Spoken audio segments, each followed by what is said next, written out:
A lot of people don't realize that you can actually import historical stock data directly in your Google Sheet, and it's super easy to do. And you can even make it dynamic to update with different tickers based off of a dropdown. All you have to do is type in equals Google Finance, then put the ticker name in quotes that you want to have. So I'll put AAPL for Apple. Then after a comma, we're going to go ahead and get our attributes. And you can use the dropdown, then click on Learn More to see a full list of the attributes you can choose from. So under this help portion on the right side, you can go to the attribute section to see exactly which ones you're able to do and what they need to be called. In this case, I'm just going to use the price because that's what I want to see right now. So inside quotes, I'm going to put price. And if I press enter now, I'll get the most recent price for that company's stock value. But let's say if I want to get historical data, all I have to do is put a comma, then inside quotes, put the start date that I want to start seeing data from.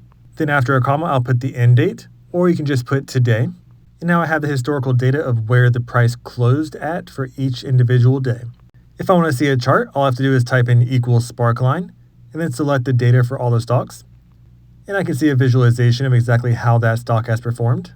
And I can easily make it dynamic by simply removing the ticker and pointing it to the cell it contains a dropdown instead. So now all I have to do to see different stocks is select a different stock from the dropdown, and it will show me the historical data for each stock.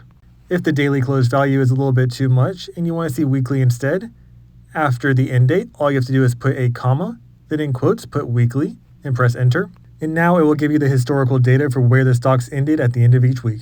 So that's how to quickly see historical data for each stock directly in Google Sheets, and how to toggle between different companies seamlessly. Like and subscribe for more.